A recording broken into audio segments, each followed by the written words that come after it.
Assalamualaikum warahmatullahi wabarakatuh. Di video kali ini kita akan bahas writing an introductory sentence or paragraph ya. Jadi kemarin kita sudah bahas introduction to IELTS. Saat ini kita akan masuk ke cara menulis kalimat atau mungkin dalam bentuk paragraf introduction ya di dalam writing task 1 ya.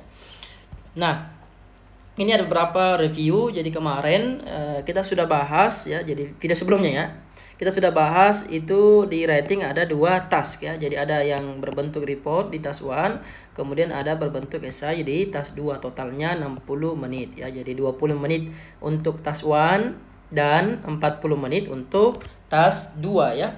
Nah, jumlah minimal kata untuk task 1 itu sebanyak 150 kata ya. Nah, ini cuman kita harus hati-hati ya, karena yang dihitung itu adalah kata yang kita buat sendiri. Jadi kemungkinan besar nanti akan ada kata yang dari pertanyaan yang kita repeat ya, yang kita ulangi. Nah, pernyataan dari pihak examiner, mereka katanya tidak akan menghitung ya, tidak akan menghitung jumlah kata yang kita copy dari pertanyaan. Jadi saran saya supaya nanti tidak tidak dapat penalti, tidak dikurangi nilainya gara-gara kurang katanya, sebaiknya targetkan sekitar mungkin 165 kata lah ya, atau mungkin 170 kata, lebih amannya ya. Targetkanlah 165 atau 170 kata ya, biar tidak kena penalti. Jangan sampai kena penalti kurang 0,5 kan sayang ya. Mungkin nilainya mestinya 6,5, gara-gara tidak cukup kata turun menjadi 6,0, kan sayang sekali itu sebenarnya ya. Nah, nanti task 2 kita akan bahas selanjutnya ya. Jadi penulisannya dalam bentuk formal style ya. Jadi tidak boleh pakai kata-kata slang ya, kata-kata informal yang biasa dipakai di speaking, juga mungkin yang kata-kata idiom itu biasanya lebih dipakai di speaking, dihindari di part 1 ya. Di writing, bukan cuma part 1 ya, di dua-duanya. Nah, kemarin kita sudah bahas juga asesmen kriteria, jadi tidak sebatas grammar saja yang dinilai, tapi juga kosakata kita, kemudian nyambung tidak nyambungnya antara satu ide dengan lain ide kita yang lainnya, kemudian bagaimana kita menjawab pertanyaan yang diminta. Nanti kita akan bahas satu persatu ini secara sedikit lebih detail ya di video kali ini. Nah, untuk sistem scoringnya sebenarnya task 1 itu sekitar 30% lah ya penilaiannya. Task 2 itu yang paling banyak penilaiannya, 60%. Jadi 2 kali lipat. Kita tidak tahu berapa persen pastinya, karena kan ini masih 90% sebenarnya. Cuman informasi di websitenya mereka katakan bahwa task 1 itu 2 kali lipat nilainya ya. Nah, ada yang referensi saya dapatkan, katanya kurang lebih kemungkinan besar nanti dia seperti ini mirip contohnya ya. Misalkan di task 1 kita dapat nilai 7. Di task 2 kita dapat nilai 6,5. Nah, karena ini task 2 dikali 2 ya, double. Berarti dia akan menjadi 7 tambah 6,5 kemudian tambah 6,5 ya. Nah, 7 tambah 6,5 plus 6,5 itu totalnya dia akan menjadi dibagi 3 ya. Dia menjadi 6,667. Jadi nilai kita nanti jadi 6,667. Jadi begitu ya kurang lebih penilaiannya. Jadi walaupun dia 30% ya, tetap kita harus maksimalkan di 2 task itu ya. Nah, ini ada beberapa jenis chart atau visual information yang umumnya ditanyakan ya. Yang pertama itu yang ini bar chart ya, ini kita silakan bar chart. Yang 2 ini table, ini menurut saya umum. Jadi nanti teman-teman harus pastikan cara memahami informasi dalam bentuk gambar-gambar seperti ini ya, dalam bentuk chart. Jadi betul-betul harus pahami cara membaca yang pie chart, cara membaca table. Table menurut saya agak umum. Nah, yang mungkin sedikit tidak umum mungkin pie chart ya. Ya, jadi kita harus pelajari semua itu ya. Atau mungkin map, cara memahami map, posisi-posisi map ya. Kemudian nomor 5 ini diagrams ya. Jadi di dalam diagram itu biasanya ada proses ya. Jadi ada proses di dalam diagrams ya. Itu yang biasa dijelaskan bagaimana proses sesuatu terjadi. Mungkin ada produksi barang gitu ya, bagaimana barang itu diproduksi, mungkin ada pengiriman barang, bagaimana barang itu dikirim ya. Kemudian yang terakhir ini ada namanya line graph ya. Nah, line graph biasa juga diistilahkan dengan istilah line chart ya. Jadi tidak ada masalah ya. Jadi bisa kita bilang line chart, bisa juga kita bilang line graph. Nah, di soal TOEFL itu biasanya tidak jarang kita dapatkan dia menggunakan kombinasi dari beberapa chart ini ya. Mungkin di soal kita akan dapatkan bar chart dicampur dengan line graph, atau mungkin pie chart dengan table, atau mungkin pie chart 2, atau mungkin bar chartnya lebih dari 1 ya gitu. Jadi ada beberapa kombinasi istilahnya nanti ya. Jadi kita harus siap-siap dengan model seperti itu semuanya. Nah, kita akan sekarang bahas ke marking kriteria. Jadi tadi ada berapa kriteria? Ada 5 ya. Nah, sekarang kita masuk dulu ke task achievement. Ini fokus ke task 1 ya. Kita belum fokus ke task 2. Nah, di task achievement itu sebenarnya intinya kita bagaimana menjawab pertanyaan yang diminta ya. Nah, di pertanyaannya itu yang diminta secara umum ya, dia akan minta kita menganalisa chart tentunya. Kalau kita mau jelaskan ya tentunya kita harus analisa dulu. Kemudian bagaimana kita mampu mengidentifikasi fitur-fitur yang penting ya gitu. Itu kan sebenarnya kayak di informasi tabel misalkan kan, itu banyak sekali informasi di situ. Nah, biasanya sebenarnya diharapkan siswa tidak perlu menjelaskan betul-betul sedetail-detailnya, tidak perlu betul-betul semua informasi masuk di lembar jawaban kita. Cukup key featuresnya ya, walaupun mungkin agak menantang yang mana bisa dianggap penting, yang mana tidak dianggap penting. Nah, itu yang harus dipelajari sendiri ya, itu pelajaran ilmu knowledge, general knowledge itu ya. Cuman kalau ada pertanyaan terus bagaimana Kak kalau misalkan saya betul-betul masukkan semua informasi, apakah salah itu? Tidak salah juga. Tidak salah juga, cuman kalau kita betul-betul masukkan semua informasi, jangan sampai waktu kita tidak cukup ya, atau jumlah kata kita tidak cukup. Kalau bisa masukkan semua tidak masalah juga ya. Tidak ada masalah. Nah, kemudian kan waktunya 20 menit ya. Jadi kita terbatas waktu juga 20 menit, dan juga nanti kita harus jelaskan, kita harus bandingkan ya satu sama lain. Jadi tidak asal masukkan semua saja informasi ya. Nah, kemudian nanti kita akan diminta untuk menulis sebuah overview. Overview ini sangat-sangat penting. Ini salah satu kunci untuk mendapatkan nilai tinggi di task achievement untuk rating task 1. Jadi harus wajib kita menulis overview. Nah, bagaimana itu overview? Cara menulisnya bagaimana? Itu akan kita bahas nanti setelah introduction. Di video kali ini kita akan bahas nanti introduction ya. Nah, kemudian nanti setelah kita kasih ide pokok kita dan setiap paragraf, nanti kita akan tentunya masukkan supporting body paragraph. Misalkan kita bilang bahwa data pengeluaran masyarakat di Indonesia misalkan lebih tinggi tahun ini dibanding tahun lalu. Apa alasannya? Kasih supporting. Mungkin kasih tanggalnya, tahunnya, jumlah pengeluarannya berapa, persentasinya berapa. Kasih itu supportingnya gitu. Nah, ini harus hati-hati, jangan sampai kita salah baca data ya, ini kacau ini ya.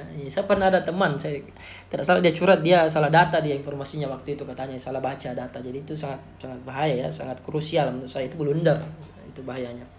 Nah, kemudian ingat di task 1 itu kan report, kita cuma melaporkan. Jadi jangan masukkan opini. Misalkan tadi ada peningkatan pengeluaran orang Indonesia tahun ini ya dibanding tahun lalu. Tidak perlu kita masukkan alasannya mungkin karena ini ya, tidak perlu. Itu tidak diminta di task 1. Nanti di task 2 baru kita masukkan opini. Nah, di task 2 lah yang dia masuk kategori argumentatif esai ya, di situ tempatnya, bukan di report di task 1. Nah, kemudian jadi kita cuma masukkan factual report. Jadi fakta-fakta berdasarkan fakta yang ada di gambar ya, di chart begitu. Nah, tadi ini sudah kita bahas 150 kata ya. Jadi usahakanlah 160 atau 165, atau mungkin lebih aman, paling aman itu 170 ya. Jadi ada ya website, saya lihat informasinya ya, kasih aman 170 ya. Karena tidak dapat penalti, nanti dikurangi nilainya kan sayang. Nah, sekarang coherence and cohesion. Ini coherence and cohesion lebih ke bagaimana examiner itu bisa memahami pola-pola kalimat kita ya, urutan-urutannya, strukturnya ya, susunannya begitu. Di paragraf 1 introduction, paragraf kedua ini body, paragraf ketiga ini summary. Nah, kalau misalkan pihak examiner tidak tahu yang mana badinya, yang mana introductionnya, yang mana summary-nya, kan bisa gawat ya. Nah, selain itu, selain dari structure secara umum, juga ini terkait dengan bagaimana kita menghubungkan antara satu kalimat dengan kalimat lain ya. Bagaimana ide-ide kita itu nyambung, begitu istilahnya. Jangan sampai paragraf 1 dan paragraf kedua tidak nyambung. Apa hubungan antara satu paragraf satu dengan paragraf kedua? Atau mungkin kalimat 1, kalimat kedua tidak nyambung. Biasanya supaya nyambung ya, supaya kelihatan jelas, itu kita pakai linking devices. Istilah lainnya, istilah dasarnya itu mungkin yang umum kita kenal conjunctions ya, atau konektor ya. Alat-alat penghubung lah ya, kata-kata penghubung begitu. Misalkan kayak whereas, and, in addition ya, ini yang umum. Kemudian nanti nah ini jangan sampai kita terlalu berambisi pakai linking words, alhasil kita kurang akurat ya, ada kesalahan. Nah, misalkan kayak kata in spite, yang benar adalah in spite of, atau sinonimnya adalah despite ya. Ini harus kita betul-betul akurat ya. Pernah juga saya dapat ada siswa yang pakai in one hand ya, tidak ada in one hand. Yang adalah on the one hand ya, sama on the other hand ya. Jadi harus hati-hati, kita harus betul-betul perhatikan pemakaian linking devices kita. Nah, kemudian di coherence dan cohesion itu kita harus pakai this it ya, referencing. Jangan mengulang kata. Misalkan kita bilang the data shows that bla bla bla, kemudian titik, kemudian kita lanjut kalimat kedua bilang lagi the data also. Jangan bilang mungkin it also. It kembali ke the data gitu ya. Jadi jangan mengulang kata. Misalkan bilang Anto pergi ke pasar dan Anto beli ikan. Mestinya Anto pergi ke pasar dan dia beli ikan. Jadi dalam bahasa Inggris itu mengulang kata itu kayak haram hukumnya ya sebenarnya. Ada memang dia, saya lihat di academic writing, English academic writing itu kata, pemilihan kata betul-betul tidak boleh mengulang ya. Gitu. Nah, kemudian kita masuk ke lexical resource. Ini vocabulary ya, intinya ini vocabulary. Bagaimana pemakaian vocabulary kita. Ya. Nah, untuk di task 1 itu biasanya ada beberapa kosakata yang agak umum dipakai. Jadi ini harus dipelajari, nanti kami perlihatkan yang kosakata-kosakata yang mana saja yang diperlukan ya. Misalkan kayak fluctuate, remain steady, decline atau drop, climb, increase. Nah, kosakata-kosakata seperti ini menggambarkan chart itu harus memang dihafal-hafal, memangnya dipelajari gitu, dipahami apa maksudnya masing-masing. Kemudian accurate data, kan kadang itu ada small information begitu ya. Misalnya kita bilang slightly under, agak di bawah, sedikit di bawah ya. Nah, approximately kurang lebih, marginally over sedikit di atas ya. Considerably more dan jauh lebih. Ya, ini yang seperti ini itu juga harus dihafal. Nanti akan ada kosakata yang kami siapkan ya ke depan. Kalau kita sudah masuk ke pembahasan overview dan di body, terutama di body paragraphs ya. Kemudian ada collocation. Nah, ini masuk juga penting. Collocation dinilai di writing ya, rating task 1 dan task 2 sebenarnya. Tapi saat ini kita fokus dulu ke rating task 1. Misalkan kayak kata rapid increase ya. Nah, rapid increase ini kan bisa dikatakan ya satu pasangan lah. Ya gitu. Jadi collocation pasangan kata. Sebenarnya nanti kita akan bahas lagi collocation itu di bagian task 2. Lebih jauh lagi di collocation karena dia agak melebar dia. Kalau di sini agak terbatas dengan jenis-jenis kosakata yang akan kita pakai. Secara umumnya itu ya. Kemudian hati-hati dengan spelling mistakes. Nah, kalau ada bertanya bagaimana kalau misalkan di rating saya ada spelling mistakes, apakah itu betul-betul berpengaruh dengan hasil skor saya? Sebenarnya spelling mistakes itu sesuai dengan kriteria penilaiannya IELTS ya. Tidak masalah kalau untuk dapat nilai 6 itu banyak kesalahan spelling mistake, tidak ada masalah kalau banyak spelling mistakes ya. Yang penting selama tidak mengganggu makna kalimat. Nah, kalau ada spelling mistakes dan pihak examiner itu tidak paham ini kata apa yang dia maksud, nah ini bahaya, dia tidak akan dapat nilai 6. Jadi untuk dapat nilai 6 standarnya kesalahan spelling boleh, yang penting jangan jangan mengganggu makna, itu ya standar 6 itu. Kalau di 7 dia minimal biasanya occasional ya, occasional mistakes ya, minimal 1-2 salah. 1-2-3 salah itu kalau untuk dapat nilai 7 ya. Nah, kemudian hati-hati jangan menggunakan kosakata yang tidak akurat. Mungkin nanti mau pakai misalkan kayak ini slightly under, considerably more than ya, mau pakai kosakata tinggi karena kan penting itu ya, kita pakai kosakata tinggi ya nanti. Tapi karena inginnya pakai kosakata tinggi, nah, kita malah pakai yang inakurat, itu juga bahaya. Jadi makanya harus betul-betul dipelajari ya. Itulah gunanya saya kira kita ikut kelas IELTS ya. Kita harus pelajari masing-masing makna kosakata yang umum dipakai di writing task 1. Nah, dan informal language, hindari kosakata-kosakata misalkan kids ya, pakailah children ya. Biasanya kita tidak pakai kids, kita pakai children ya gitu. Pakai slang, hindari kata-kata slang ya. Informal vocabulary begitu. Kemudian grammatical range and accuracy. Nah, saya lihat yang paling diperhatikan grammar itu bukan cuma di kesalahan grammar ya, tapi juga di jenis kalimat yang kita pakai. Complex structure istilahnya. Nah, complex structure ini agak menurut saya pribadi harus dipelajari sih. Misalkan yang mungkin sobat ada yang teman pernah dengar istilahnya relative clause. Ini dihitung loh. Berapa relative clause yang kita pakai, kemudian subordinate clause, yang bagaimana subordinate ini harus dipelajari juga. Kemudian adjective clause, ini adjective clause sama dengan relative, kemudian noun clause ya, kemudian ada juga adverb clause ya. Kemudian ada juga conditional clause. Adverb clause ini sebenarnya masuk juga, conditional clause ini masuk bagian dari adverb clause. Nah, clause-clause seperti ini tidak mesti clause sebenarnya ya, bisa juga ke prepositional phrase. Pokoknya pola-pola kalimat kita itu tidak sederhana, agak bercabang, agak bervariety ya, istilahnya berbeda-beda ya. Nah, itu yang dihitung nanti dinilai oleh pihak examiner. Nah, bahayanya Kak, bagaimana kalau misalkan saya betul-betul coba ya jadi close tapi ternyata ada kesalahan saya. Nah, itu bahaya juga. Makanya kita berusaha menampilkan kemampuan kita bisa menulis complex structure, tapi hati-hati dengan kesalahan kita. Nah, bagaimana kalau sudah ada kesalahan? Kalau ada kesalahan, ini mirip dengan spelling mistakes. Tetap bisa dapat 6 selama grammar mistakes kita tidak mengganggu makna kalimat.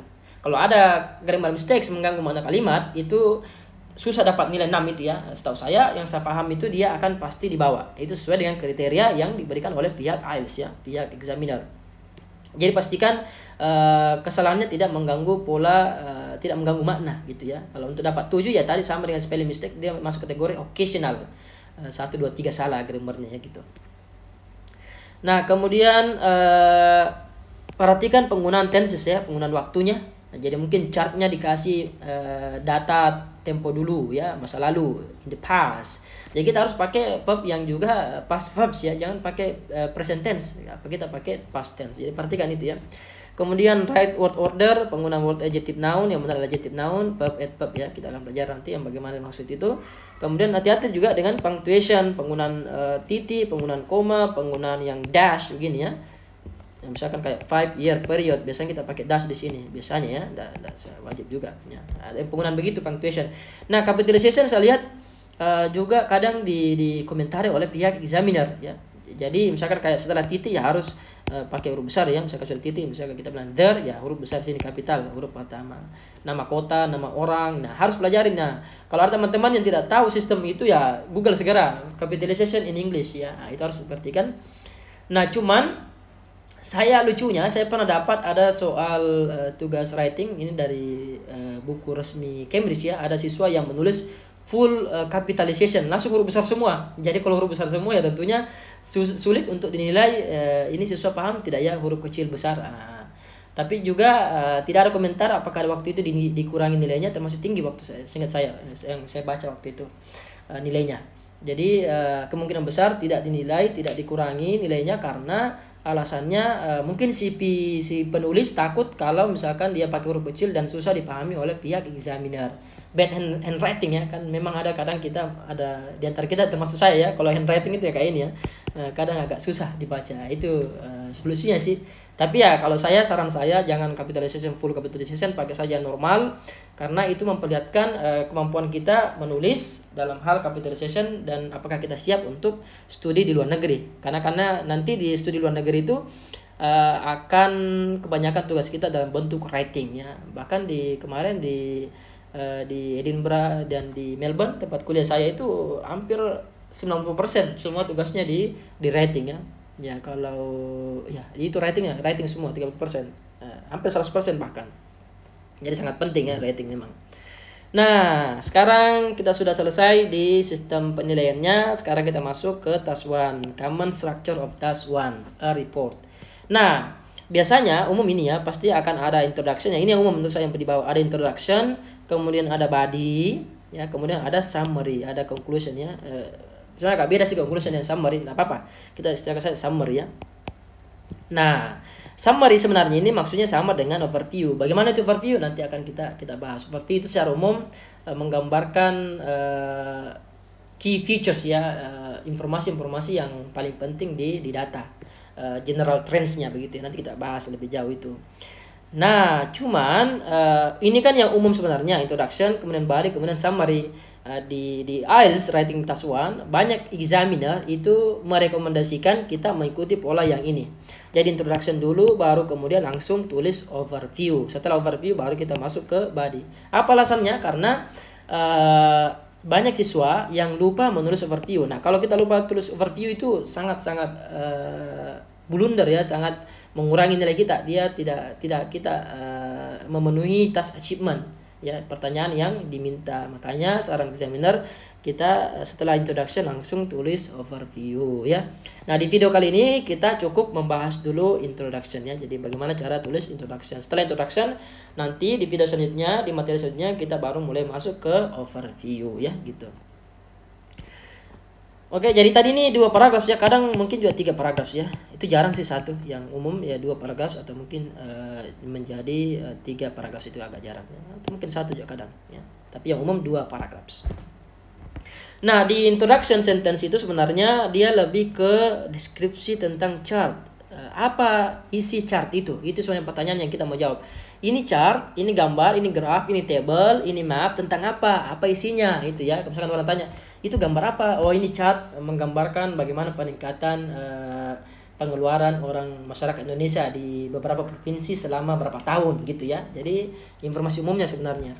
Nah, tips menjawabnya, karena sudah ada instruction sebenarnya, sudah ada pertanyaan ya, kita tinggal ambil data dari pertanyaan atau instruksi. Cuman jangan di copy paste saja kalimatnya, kita harus paraphrase. Kenapa kita tidak boleh copy paste? Karena itu masuk kategori pelanggaran di academic writing. Nanti kalau misalkan studi luar negeri itu dianggap plagiarism ya.